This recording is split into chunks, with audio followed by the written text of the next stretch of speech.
Vamos mejor directamente a la escritura.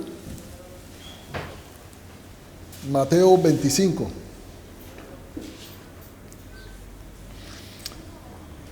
Verso 14 en adelante.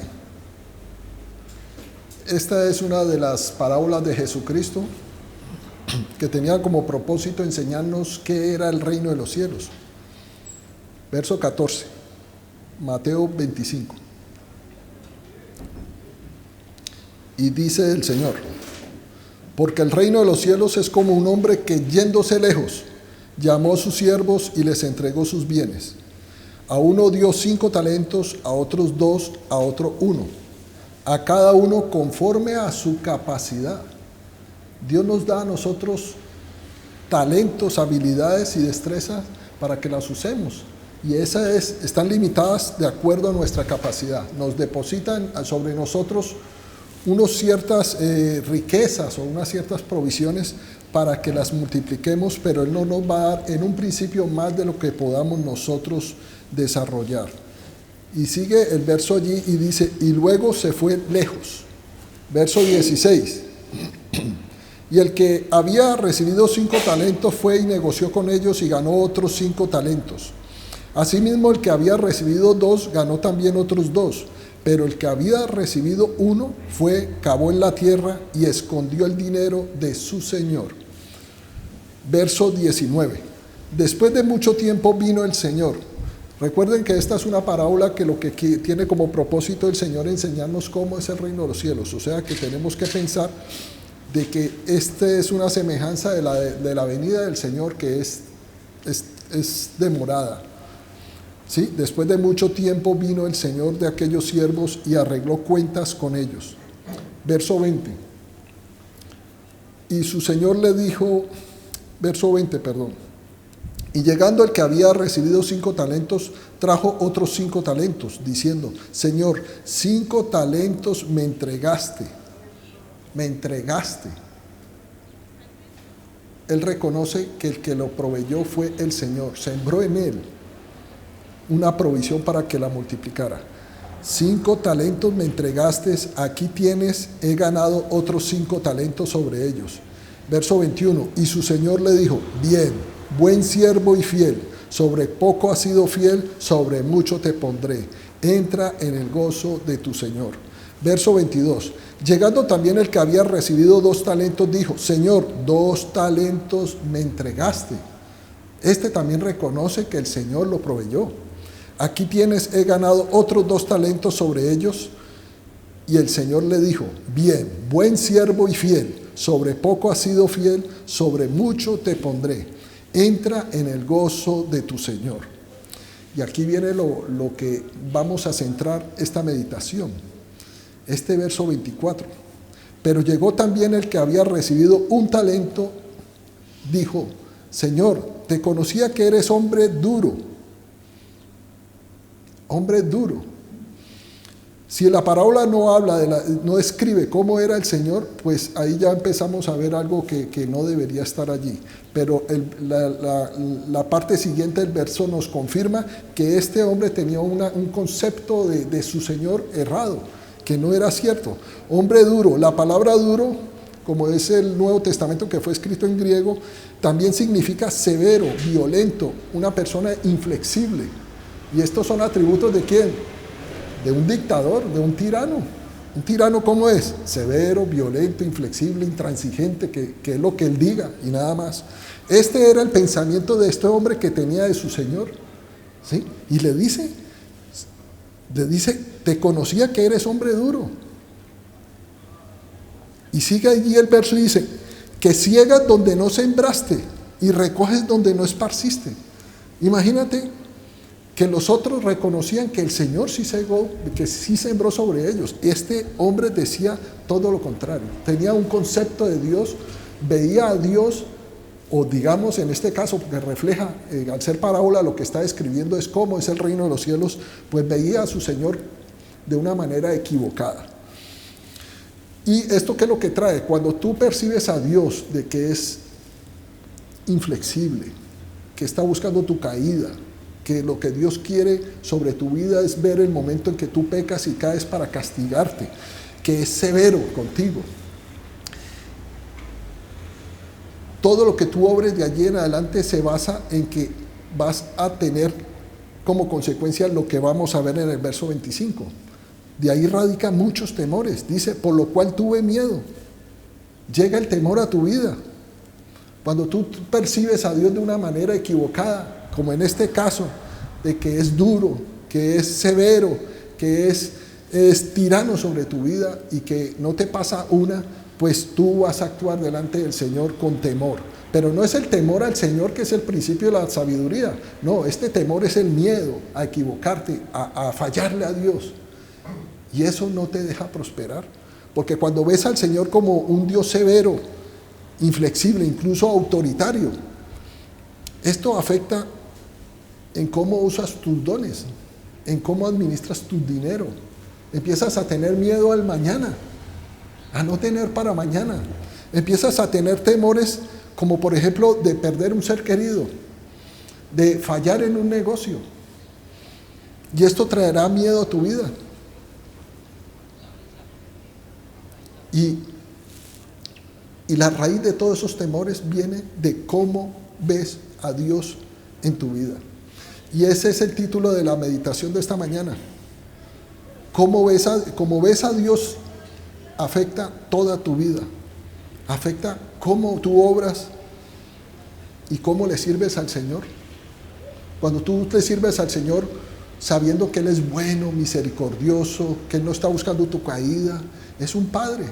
Recuerden que Jesucristo vino a enseñarnos esa palabra, ese nombre, Padre, Abba Padre, Dios. Cuando tenemos ese concepto de Dios, de que Él es un Padre para nosotros, sabemos de que Dios, cuando éramos pequeños, sabíamos que nuestro Padre o nuestra Madre, que hace la misma autoridad sobre eso, buscaba lo bueno para nosotros. Si nos caíamos, corrían a levantarnos, a estar pendiente y nos cuidaba. Dios tiene como propósito enseñarnos a conducirnos en esta vida por medio de su palabra. Por eso vemos en Génesis 39:3, habla sobre cómo Dios prosperaba a José, y dice la palabra de la siguiente manera: y vio su amo, que Jehová, su amo era Potifar, que Jehová el Señor estaba con él, y que todo lo que él hacía, Jehová lo hacía prosperar en su mano. José era prosperado en todo lo que hacía, no lo que pensaba hacer. Por eso es que nosotros tenemos que tomar acción y hacer las cosas. Cuando tú crees a Dios, tú dices, Dios va a estar conmigo. Así hacían los guerreros de Israel antiguo, que era Josué, por ejemplo. Él iba, buscaba la bendición del Señor y él se enfrentaba y salía para adelante porque sabía que Dios iba a estar con él. Pero entonces, ¿cómo debemos ver a Dios? La siguiente escritura que vamos a ver está en Éxodo 34. Yo quisiera que ustedes me acompañaran y la leyéramos, porque es una escritura que está catalogada como una de las revelaciones más grandes de todo el Antiguo Testamento. Si alguien me trae agua, por favor.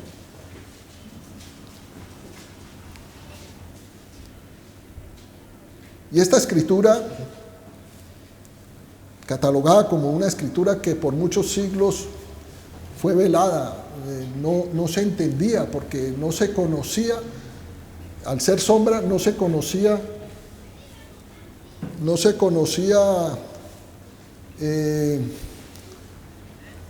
la luz que representa a Jesucristo en el futuro. Está en Éxodo 34, verso 6 en adelante. Y dice así: y pasando Jehová por delante de él. Este es el momento que Moisés vuelve a subir al Sinaí con otras 2 tablas pulidas, y porque las primeras las había roto sobre el becerro de oro, y el Señor necesitaba esas 2 tablas para escribir de nuevo los 10 mandamientos. Y sube Moisés y dice que Dios pasó dándole la espalda, pero muchos creen que fue Moisés el que dijo estas siguientes palabras. No, es el mismo Dios hablando y proclamando, él mismo mostrando cuáles son su carácter y sus atributos. Y él dice lo siguiente: y pasando Jehová por delante de él, proclamó: Jehová, Jehová fuerte, misericordioso y piadoso, tardo para la ira y grande en misericordia y verdad. Estos son atributos del Señor. Y estos atributos tienen como fruto lo que dice en el verso siguiente, el 7, que guarda misericordia a millares, o sea, por 1000 generaciones, que perdona la iniquidad, la rebelión y el pecado. Detengámonos allí. Iniquidad, rebelión y pecado. Estas tres palabras son tres términos que significan prácticamente la misma idea, que es pecado. Porque ¿qué es la iniquidad? Pecado. ¿Qué es la rebelión? Pecado. Las tres palabras son casi sinónimas, pero en el hebreo siempre los hebreos acostumbraban para resaltar o enfatizar una verdad, amontonaban palabras muy similares para eso, para exaltarlo, para resaltar esa idea principal de que Dios perdonaba todo tipo de pecado, todo género de pecado. O sea que esta primera parte lo que dice es que Dios es un Dios lleno de amor, de misericordia, de gracia. Recordemos que gracia es recibir lo que no merecemos: la salvación, la vida eterna, el perdón de pecados. ¿Y qué es la misericordia? No recibir lo que merecemos. ¿Qué merecíamos? Ser destruidos, dice la palabra de Dios. Éramos enemigos de Dios. Entonces, en esta primera parte dice que Dios es grande en misericordia, es lleno de amor, ¿sí? Que está dispuesto a perdonar todo tipo de pecados y género de pecados sin excepción. Pero el problema viene en la otra parte. Y dice, y que de ningún modo tendrá por inocente al malvado. En otras traducciones dice al culpable. O sea que en esta segunda parte dice que no tendrá por inocente al culpable, es decir, que no perdonará ningún tipo de pecado sin excepción. O sea que aquí hay algo imposible de lograr. Aquí hay una contradicción. Y esto estuvo velado por muchísimos años, por muchos siglos. Y los expertos teólogos dicen de que esta es una de las revelaciones más grandes del Antiguo Testamento, porque fue revelada por Jesucristo. Él fue la variable que faltaba, el eslabón perdido, para que se cumpliera, porque era imposible que esto fuera una verdad. Pero entonces vamos a desarrollar esta idea de la siguiente manera. Dice el Señor de que Él no va a perdonar en la primera parte. En la primera parte dice que va a perdonar todo tipo de pecado, todo género de pecado, sin excepción. Pero ¿cómo lo iba a lograr? Si más adelante dice que Él va a castigar todo tipo de pecado sin excepción. Lo que está diciendo el Señor es que Él castigará todo pecado desde la caída de Adán. Todo pecado lo va a castigar el Señor. Pero en nosotros, los que hemos creído en la vida, en la muerte y en la resurrección de Jesucristo, pues el Señor ya castigó todo tipo y género de pecado en el cuerpo de Jesucristo. Él fue el único que podía hacerlo, ¿verdad? Dios es justo. Él no puede pasar por alto el pecado. Entonces se lo imputó a Jesucristo el Salvador, porque Dios no tiene tiempo. Lo hemos dicho en varias oportunidades, que Dios vive en un lugar, que es la eternidad. La palabra de Dios dice que Jesucristo no tiene principio ni fin. Él es el alfa y la omega. Él fue inmolado desde antes de la fundación del mundo. Es que es un misterio entender que en el momento de la creación del mundo, de la fundación del mundo, Él ya tenía sus marcas de crucifixión. Y Él ya había sido inmolado porque Él vive en la eternidad. Entonces no podría ser difícil de entender que el Señor muere y fue sacrificado y fue el sustituto, la víctima que pagó por todos nuestros pecados desde Adán hasta el fin de los tiempos, en Jesucristo. En Hebreos 10:14 dice, porque con una sola ofrenda, o sea, un solo sacrificio, hizo perfectos para siempre a los santificados, a nosotros. Porque en el Antiguo Testamento había que hacer sacrificios de víctimas como corderos, machos cabríos, vacas, toros, para cubrir los pecados. Y ese derramamiento de sangre tendría que ser continuo. ¿Por qué? Porque los pecados se te cubrían por un periodo de tiempo, como por ejemplo un año. Y después tendrías que otra vez acercarte al templo y que te hicieran otros sacrificios para que te cubrieran los pecados de ese siguiente año. ¿Sí? Se cubrían pero no se quitaban. Pero Jesucristo es el Cordero de Dios que quita el pecado del mundo, como dijo Juan Bautista. Y dice esta palabra que con una sola ofrenda, con un solo sacrificio, hizo perfectos para siempre. No necesitamos más sangre, ya está la sangre en el propiciatorio, allí en el lugar santísimo, y esa sangre nos constituyó santos delante de Dios, justos para siempre. O sea, queda claro que con solo este acto nosotros debemos ver a Dios como Dios bueno. ¿Qué necesitamos más? Mira lo que nos dio el Señor, la vida eterna. Con Él. Nos dio todo. Y Él, como es Padre, Él sabe darnos las cosas que necesitamos. Incluso dice, nos da más abundantemente de lo que pedimos. Y hay un versículo que me encanta, que está en Jeremías 29:11, que dice: porque yo sé los pensamientos que tengo acerca de vosotros, dice el Señor, pensamientos de paz y no de mal, para daros el fin que esperáis. Es decir, Dios no está pensando allí, maquinando en qué momento tú pecas y caes, porque es que mientras estemos en este cuerpo, seguiremos pecando, seguiremos equivocándonos, seguirá habiendo en nuestra vida cosas que no le pueden agradar a Dios, pero ya no hay más ira, porque toda la ira de Dios se agotó allí en el cuerpo de pecado, en el cuerpo de Cristo. Y más aún que dice que para darnos el fin que esperamos, es decir, Él quiere darnos los anhelos de nuestro corazón. ¿Qué esperas tú cuando oras a Dios? Algo le estás pidiendo y tú anhelas que te vaya bien, que ese negocio que has montado prospere, que tu matrimonio se mejore, que tenga armonía tu hogar, que tus hijos te obedezcan, que vuelvan otra vez los ojos hacia ti. Eso deseas. Y Dios dice, los pensamientos míos son de paz y no de mal. Yo no estoy pensando hacerte mal, porque eres mi hijo. Nosotros tenemos un nuevo estatus. Nosotros en el mundo éramos esclavos, ahora somos hijos, somos herederos. Y como tales Dios nos mira con amor. Y ahora vamos a ver un verso maravilloso de cómo Dios nos ve a nosotros. Por eso es que es importante que nosotros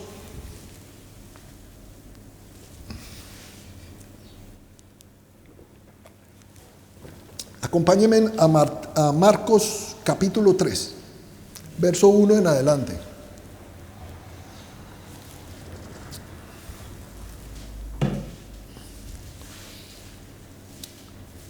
Por eso hay hermanitos, tú tienes que dejar, hermanitos, de estar mirando a otros, buscando sus faltas, sus equivocaciones, mirando solamente lo malo que hacen. Y hay gente que se dedica a esto. Y no te alegras de la otra parte que ha hecho el Señor tan maravillosa, que es la obra de Dios sobre ellos. Nos dedicamos a criticar o de pronto a juzgar a nuestro hermano cuando cae, cuando se equivoca, y como lo malo se ve más, el lunar negro se ve más que uno blanco, no vemos la otra parte, que es esa gran obra que ha hecho el Señor tan maravillosa, ¿sí? Y eso no está bien que lo hagamos. Nosotros tenemos que ver, es como la ilustración del vaso que está a la mitad lleno de agua y que algunos lo ven medio vacío, pero otros que somos optimistas lo vemos medio lleno. Veamos lo bueno, no lo que falta. Entonces tenemos que ver que incluso la siguiente escritura vamos a ver que esto disgusta a Dios. Por lo menos en esta época, Dios, Jesucristo, se enojó. Jesucristo todavía no había tenido su obra para que se cumpliera la palabra que estaba en Isaías, que ahora la vamos a ver, que dice que nunca más se volverá a enojar contra nosotros. Pero como aquí Él no había muerto ni resucitado, Jesucristo, aquí estaba en la tierra y Él se enojó y se entristeció. Y es la única parte en todas las escrituras que habla que Jesucristo se enojó. Sabemos que Jesucristo estaba enojado cuando echó a los cambistas del templo, ¿sí? Pero la escritura no lo registró como enojado. El Espíritu Santo no permitió solamente aquí en esta escritura colocar la palabra enojo y entristecido. Entonces, para los que estamos bajo la gracia, es importante detallar por qué el Espíritu Santo dejó esa palabra allí, enojo, para que sepamos de que en la realidad la falta de gracia en nosotros entristece a Dios. Tanto es así que allí en ese tiempo, para los que estaban haciendo eso malo, Dios los miró con enojo. Estoy hablando de Jesucristo. Y empezamos a leer esa escritura en el verso 1. Otra vez entró Jesús en la sinagoga y había allí un hombre que tenía seca una mano. Una mano seca era una mano ya paralizada y se va secando y va perdiendo masa muscular y se vuelve un colgajo allí inútil. Pero es que no era la mano izquierda, porque el médico Lucas, que escribió el Evangelio de Lucas, describe que era la mano derecha, o sea que era la mano por lo general con la que trabajaba este hombre, y probablemente ya estaba lisiado este hombre y no trabajaba, ya no podía llevar alimento a su casa, había traído la desgracia a su hogar al tener esa enfermedad. Pero a estos hombres no les interesaba si el Señor iba a sanarlo, ellos buscaban era el pecado, eran lo que yo llamo cazadores de pecado. ¿Sí? Maestros de la ley, dice que eran fariseos. Y estos escribas y fariseos buscaban, era cómo caerle al Señor, a ver si violentaba pues, o pecaba en el día sábado que no se podía trabajar. Y sigue en el verso 2 y dice, y le acechaban para ver si en el día de reposo le sanaría a fin de poder acusarle. Imagínate que en el día sábado, si tú veías que un corderito caía a un hoyo, tú no lo podías salvar porque era trabajar. Y Jesucristo estaba en contra de eso. ¿Cómo? Entonces si cae un ser humano a un hoyo, un pozo, que mañana vengo y te ayudo, ya lo encuentras ahogado o muerto. Imagínate que no pudiera hacer uno nada, que porque el día sábado no puedes trabajar. Y Dios estaba contra estos mandatos, preceptos incluso de hombres, porque eran ordenanzas que el Señor en la realidad no había establecido de esa manera.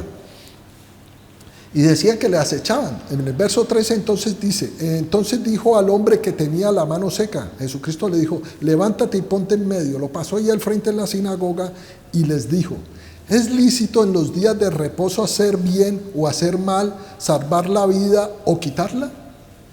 Pero ellos callaban.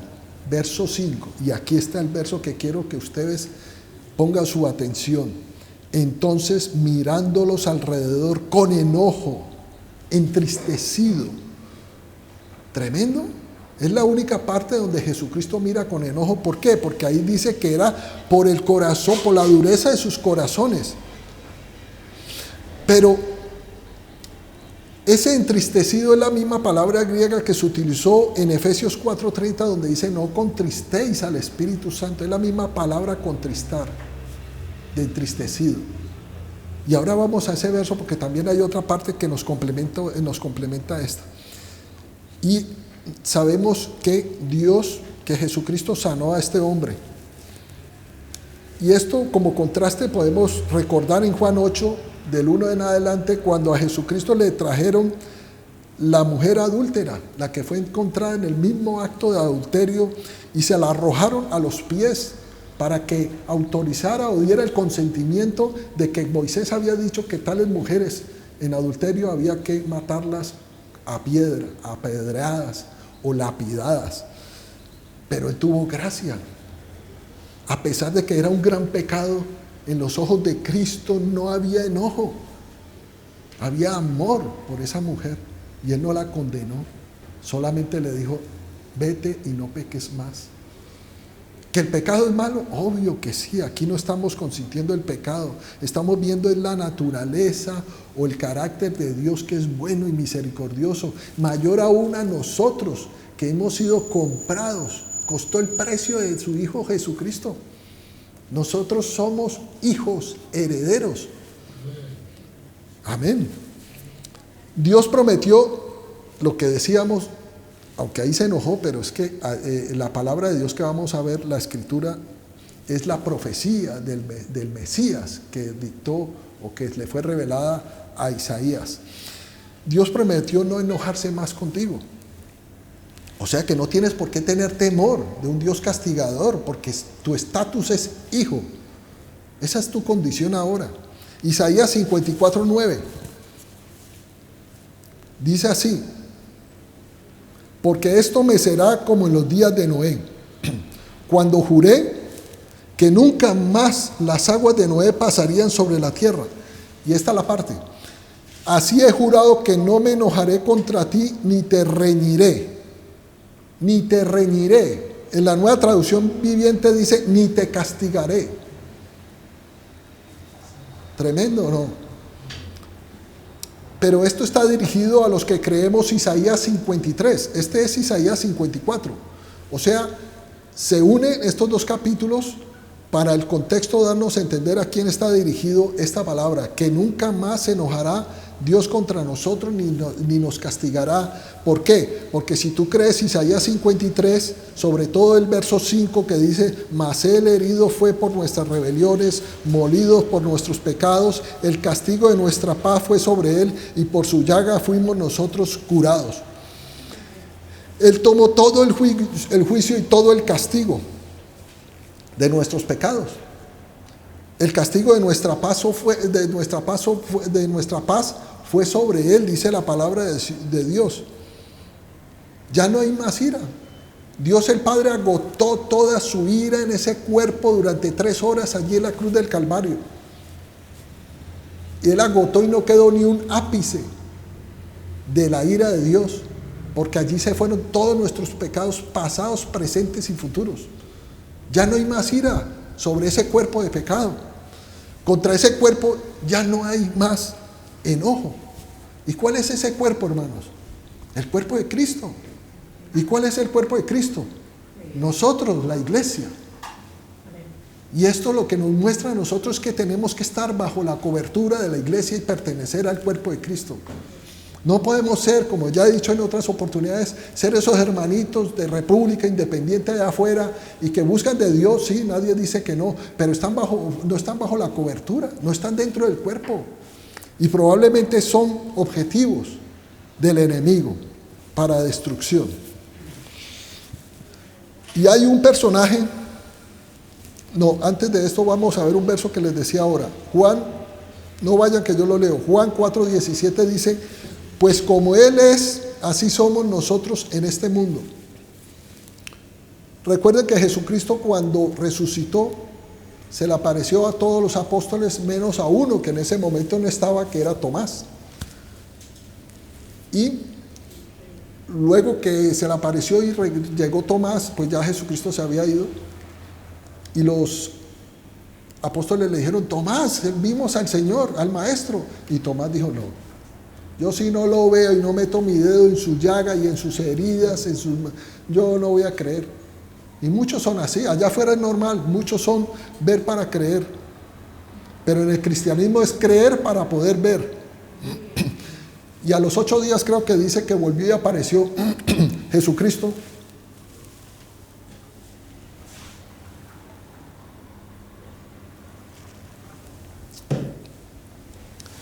A los 8 días apareció de nuevo el Señor, se le apareció a los apóstoles, pero aquí sí estaba Tomás.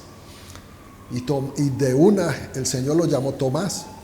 Ven, mete tu dedo, tu mano en mi llaga, en mi costado, y toca también mis heridas. Y mira que un espíritu no tiene carne ni hueso. Es decir, mira que yo no soy un espíritu, no soy un espanto, no soy un fantasma, no soy una aparición. Yo soy un ser humano. Tócame, tengo carne y hueso. Jesucristo cuando estuvo aquí en la tierra antes de resucitar, recuerden que la profecía o la palabra dice que Él se despojó de ser Dios. Y Él dejó su deidad allí, en el trono. Pero aquí fue 100% hombre, 100% humano, ¿sí? Y se entregó y se hizo matar y crucificar, y el Señor, y sabemos que el Espíritu Santo lo resucitó. Cuando Él volvió y apareció a sus discípulos resucitado, Él allí ya era 100% Dios con ellos y 100% hombre. Y dice esta escritura que así como Cristo es allí en el trono del Padre a la diestra, así como Él es, así somos nosotros. Él es el primero que ha tenido resurrección, Él es el primogénito de la resurrección.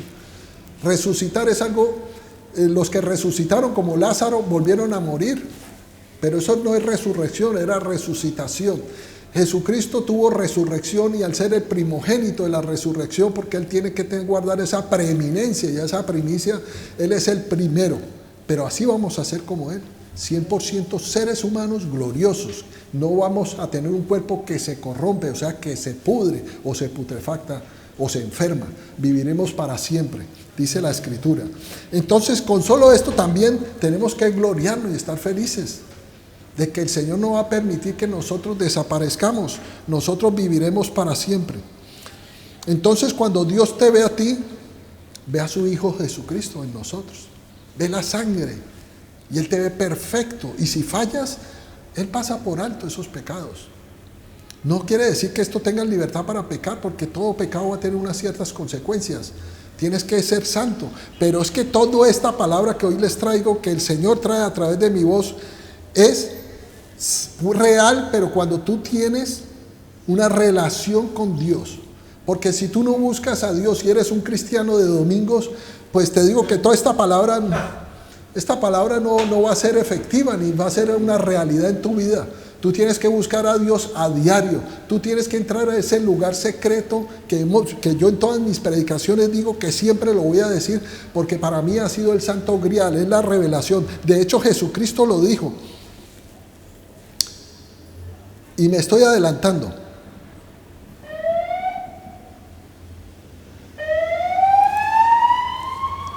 Decíamos entonces que hay un personaje que anda por allí tratando de convencernos que Dios está enojado con nosotros. Y dice en 1 Pedro 5:8, sed sobrios y velad, porque vuestro adversario el diablo, como león rugiente, como león, no es que sea el león, anda alrededor buscando a quien devorar. Yo digo que es buscando a quien se deja devorar, porque cuando tú tienes el convencimiento, la revelación, la certeza que Dios es por ti, nadie podrá contra ti. Que Dios está contigo como poderoso gigante, que el enemigo ya no tiene poder sobre ti. Y dice en Proverbios, rugido de león es la ira del rey. Sabemos que el león de Judá es Jesucristo. ¿Y quién es el que ruge? Es el rey. ¿Y quién es nuestro rey? Jesucristo, el rey de reyes y señor de señores. O sea que él anda fingiendo que es el Señor y metiendo pensamientos y decir, hoy te fue mal, hoy te pasó esto, es porque Dios está enojado contigo. Como es que ayer estabas haciendo esto malo, Dios está enojado contigo. No te dejes dejar meter esa mentira. Eso no es cierto. Dios es bueno, pero tienes que tener una relación con Dios. Cuando tú tienes una relación a diario y lo buscas en el lugar secreto. Y ahora vamos a hablar del lugar secreto precisamente con el siguiente verso. Debemos creer que Dios es bondadoso. La bondad es una palabra que se traduce igual que gracia. Dios es lleno de gracia, darnos lo que no merecemos.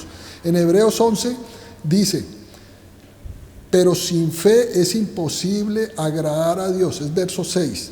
Porque es necesario que el que se acerque a Dios crea que le hay. O sea que si tú te has acercado a Dios, no puedes dudar que de verdad Él existe. ¿Sí?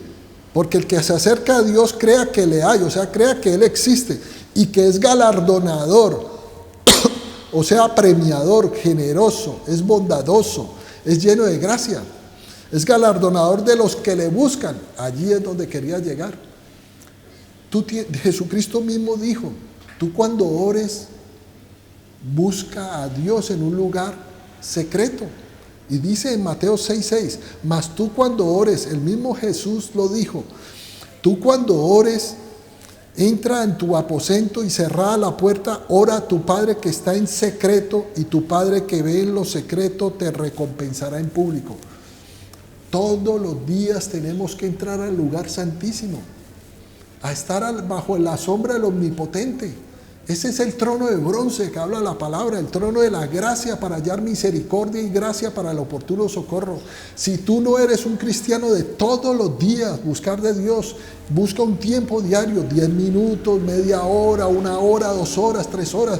Tienes que buscar a Dios todos los días. Es la única manera que tú empiezas a cambiar. ¿Por qué? Porque cuando tú miras de cara a cara a Jesús, tú te vas santificando. Jesús está en la palabra, está en la alabanza. Tú tienes que, de rodillas, con reverencia, porque estás a los pies de Cristo. Dice la palabra que a los pies de Jesús, a los pies de Cristo hay paz. Recuerda la hermana de Lázaro, María, que ella se dio cuenta que a los pies de Cristo, ella se hacía a sus pies a escucharlo. Y ella llevaba paz y alegría, mientras que Marta estaba tareada tratando de buscar quién le ayudaba a preparar la cena. Y Jesús le dijo, yo no le voy a quitar ese gozo que ella tiene, porque ella escogió la mejor parte. Tenemos que entrar al trono de Dios todos los días para que Dios transforme nuestra manera de pensar y nos llene, y de esta manera dejaremos de pecar. Pero es que les digo que casi al 100% tú dejarás de pecar. Seguirás pecando, porque mire que el que crea estar firme, mire que no caiga. Pero por lo menos esto es una obra del Espíritu Santo en nuestra vida a diario. Esas buenas obras del caminar con Dios se reflejan cuando tú te refugias bajo la sombra del Omnipotente, que habla el Salmo 91. El que habita al abrigo del Altísimo morará bajo la sombra del Omnipotente. Ruth, ¿recuerdan a Ruth? La nuera de Noemí, la judía, pero Ruth era moabita. Esta chica se portó de una manera maravillosa con Noemí, con su suegra. Y ella dijo, no te voy a abandonar después de que enviudaron. Y ella estuvo hasta el fin, hasta lo último con Noemí, nunca la abandonó. Y dice Boaz, que fue con el que al final el pariente que la pudo sacar de su viudez, que era el pariente más cercano de su esposo que había muerto, le dijo, Jehová te recompense tu obra, tu remuneración sea cumplida de parte de Jehová Dios de Israel, bajo cuyas alas has venido a refugiarte. Porque ella dijo, yo siendo moabita, pero yo quiero ser hija de ese Dios. Yo quiero que Él sea mi Dios. Y el Señor la recompensó y volvió y se casó. Pero la única obra que Dios, aquellos que están siempre buscando las obras para justificarse delante de Dios, para que el Señor, cuando tú haces buenas obras, tienes que hacer son las buenas obras que el Señor ya preparó de antemano para que anduviésemos en ellas, no como autores de esas buenas obras, sino como actores, como fichas de ajedrez que el Señor nos usa. Somos sus siervos, somos sus esclavos, y el Señor ha preparado buenas obras para que andemos en ellas, para cumplir sus propósitos de salvación aquí, porque todos tenemos una misión y tenemos que dejarnos usar por Dios para que seamos esos siervos útiles. Pero esa única obra, dice Jesucristo en Juan 6:29, dice, la única obra que Dios quiere que hagas es que creas en el que Él ha enviado. Tú céntrate solamente en eso, en creer en Cristo, en buscar de Cristo, porque Cristo nos santifica, su Espíritu Santo, el Espíritu de Cristo es el Espíritu Santo, habita en ti. Y para finalizar, Apocalipsis 3:8, lo leo. Yo conozco tus obras, y aquí he puesto delante de ti una puerta abierta, la cual nadie puede cerrar. Esa puerta es Cristo. Ese es el acceso a Dios el Padre. Él dijo, yo soy el camino, la verdad y la vida. También dice, yo soy la puerta. Nosotros tenemos acceso a Dios directo, 24 horas, 24/7, hermanos. Porque aunque tienes poca fuerza, o sea, aunque somos débiles, aunque en algunas ocasiones fallamos a Dios y pecamos, pero has guardado mi palabra, has creído en ella y crees en esas palabras y no has negado mi nombre. Con eso nos tenemos que quedar, hermanos, de que nosotros necesitamos saber que Dios es bueno. No es un dictador ni está buscando nuestra caída para destruirnos. Él nos entiende y Él siempre quiere darnos lo mejor. Por eso, hermanos, no creas esas mentiras. Dios es bueno, hermanos. Amén. Que el Señor los bendiga.